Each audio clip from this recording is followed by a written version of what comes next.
Satuan Reserse Kriminal Satreskrim, Polres Aceh Jaya melalui Unit Pidana Umum (PIDUM) resmi melaksanakan penyerahan tersangka dan barang bukti tahap 2 kasus dugaan tindak pidana pembunuhan ke Kejaksaan Negeri Aceh Jaya, Selasa, 27 April 2026, sekitar pukul 11.00 waktu Indonesia Barat. Pelimpahan ini dilakukan setelah berkas perkara dinyatakan lengkap atau P21 oleh pihak kejaksaan, sehingga proses hukum terhadap tersangka dapat dilanjutkan ke tahap penuntutan hingga persidangan di pengadilan. Tersangka yang diserahkan berinisial M. Akbar alias Akbar bin almarhum Sabri AF 42, seorang nelayan asal Kabupaten Indragiri Hulu, Provinsi Riau. Ia sebelumnya diamankan dan ditetapkan sebagai tersangka dalam kasus dugaan pembunuhan yang ditangani oleh penyidik Polres Aceh Jaya. Dalam proses tahap 2 tersebut, penyidik turut menyerahkan sejumlah barang bukti penting, diantaranya pakaian milik korban yang terdapat bercak darah, sandal milik korban, serta pakaian yang digunakan tersangka saat kejadian.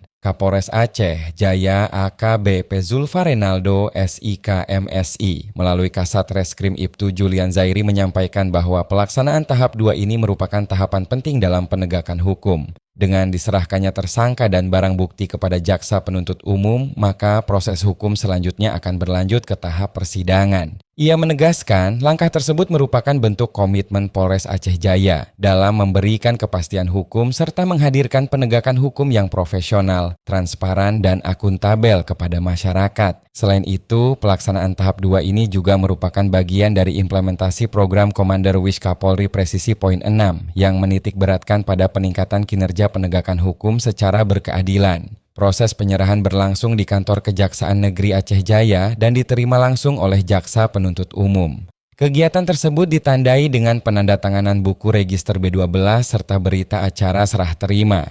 Dengan rampungnya tahap 2 ini, diharapkan proses hukum terhadap tersangka dapat berjalan sesuai ketentuan yang berlaku hingga memperoleh putusan berkekuatan hukum tetap, sekaligus memberikan rasa keadilan bagi keluarga korban dan masyarakat luas. Dari Aceh Jaya, tim Isu Publik melaporkan.